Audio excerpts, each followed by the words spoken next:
ಇದು ಅಭಿಯಾನ್ ಯೂಸ್ ಮಾಡಿದ್ಮೇಲೆ ಬೆಳವಣಿಗೆ ಚೆನ್ನಾಗಿ ಬಂದಿದೆ. ಆಮೇಲೆ ಗಿಡ ಫಲವತ್ತುವಾಗಿ ಚೆನ್ನಾಗಿ ಬಂದಿದೆ. ಅದಾದ್ಮೇಲೆ ಆರ್ಬಿಕ್ ಯೂಸ್ ಮಾಡಿದೆ. ಇದು ಫಸಲು ಎಲ್ಲ ಚೆನ್ನಾಗಿ ಬಿಟ್ಟಿದೆ. ಹೂವು ಎಲ್ಲ ಉದುರಲ್ಲ, ಚೆನ್ನಾಗಿ ಕಚ್ಚುತ್ತೆ. ಇಳುವರಿ ಚೆನ್ನಾಗಿದೆ ಒಟ್ನಲ್ಲಿ. ನಮ್ಮ ಹೆಸರು ಗುರುಸ್ವಾಮಿ ಅಂದ್ಬಿಟ್ಟು, ಮಾರ್ಬಳ್ಳಿ, ಜೈಪುರ ಹೋಬಳಿ, ಮೈಸೂರು ತಾಲೂಕು. APKS organic. ಇದು ಫಸ್ಟ್ ಟೈಮ್ ನಾನು ಯೂಸ್ ಮಾಡಿದ್ದು ಫೇಸ್ಬುಕ್ಕಲ್ಲಿ ನೋಡಿದೆ ಇದನ್ನ. ಫೇಸ್ಬುಕ್ಕಿಂದ ಗೊತ್ತಾಗಿ ಅದು ಫೋನ್ ಮಾಡಿ ಕಾಲ್ ಮಾಡಿ ತರಿಸ್ಕೊಂಡಿದ್ದೆ. ಒಳ್ಳೆ ರಿಸಲ್ಟ್ ಬಂದಿದೆ. ಪೋಸ್ಟಿಂದ ಬಂದು ಪ್ರಾಡಕ್ಟ್ ತಲುಪಿಸೋಣ. ನಾನು 2 ಎಕರೆಗೆ ನಾಟಿ ಮಾಡಿದ್ದೀನಿ ಚಿಲ್ಲಿನ. ಇದು ಬಂದ್ಬಿಟ್ಟು ಧೂಮ್ ಅಂದ್ಬಿಟ್ಟು ವೆರೈಟಿ. ಧೂಮ್ ವೆರೈಟಿ ಅಂದ್ಬಿಟ್ಟು ಚೆನ್ನಾಗಿ ಬಂದಿದೆ ವೆರೈಟಿ. ಇಳುವರಿ ಚೆನ್ನಾಗಿದೆ. ಇದು 2 ಯೂಸ್ ಮಾಡಿದ್ಮೇಲೆ ಇದನ್ನ 8 ದಿನಕ್ಕೊಂದ್ಸರಿ ನಾನು ಕಟಿಂಗ್ ಮಾಡ್ತೀನಿ. ಅದು ಮೊದಲಿಗಿಂತ ಈಗ ಒಳ್ಳೆ ಇಳುವರಿ ಬಂದಿದೆ. ಮೊದಲು ಇದೆಲ್ಲ ಬಂದು ಒಂದು 60 ಚೀಲ 40 ಚೀಲ ಬಂದಿತ್ತು. ಇವಾಗ 200-220 ಚೀಲ ಕಾಯಿ ಕೊಟ್ಟಿದ್ದೀನಿ. ಅಭಿಮನ್ಯು ಫಸ್ಟ್ ಯೂಸ್ ಮಾಡಿದೆ. ಇದು ಡ್ರಿಪ್ಪಲ್ಲಿ ಕೊಟ್ಟಿದೆ.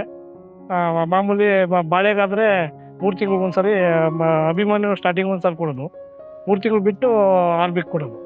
ಹಾಗಾಗಿ ಇವೆರಡು ಈಗ ಯೂಸ್ ಮಾಡಿದ್ದೀನಿ. ಇನ್ನೊಂದು ಯಾವುದೋ ಕೊಡ್ತೀನಿ ಅಂದಿದ್ದಾರೆ, ಅದು ಯೂಸ್ ಮಾಡೋದು. ಇದು ಅಭಿಮನ್ಯು ಯೂಸ್ ಮಾಡಿದ್ಮೇಲೆ ಬೆಳವಣಿಗೆ ಚೆನ್ನಾಗಿ ಬಂದಿದೆ. ಆಮೇಲೆ ಗಿಡ ಫಲವತ್ತುವಾಗಿ ಚೆನ್ನಾಗಿ ಬಂದಿದೆ.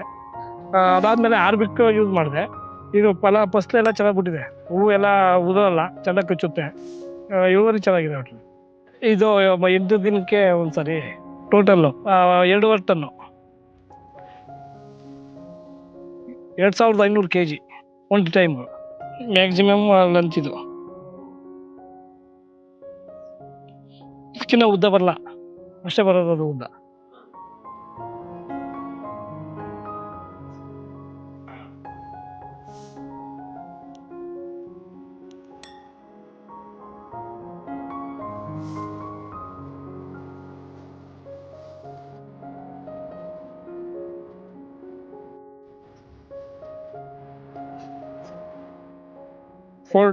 ಫೋರ್ ಡೇಸಲ್ಲಿ ಕೊಯ್ಲಾಗಿದೆ.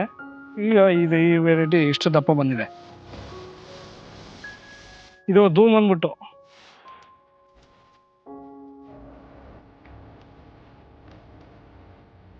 ಮ್ಯಾಕ್ಸಿಮಮ್ ಸೈಜ್ ಇದೆ. ಮ್ಯಾಕ್ಸಿಮಮ್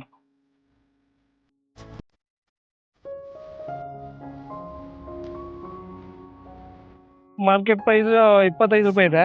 ಅಂದರೆ ಮಾರ್ಕೆಟ್ಗೆ ಹಾಕಲ್ಲ ನಾವು. ಇದು ಗನ್ ಹೌಸ್ ಅಂತ ಇದೆ, ಅಲ್ಲಿ ಹಾಕ್ತೀವಿ. ಅಲ್ಲಿ ಬಂದು ಇದು 50 ರೂಪಾಯಿ ಪರ್ kg. ಡಬಲ್ಲು ನಮ್ಮ ಈ RMC ರೈಟ್ಗಿಂತ ಡಬಲ್ ಇರ್ತದೆ ಇದು. Per kg 50 rupees.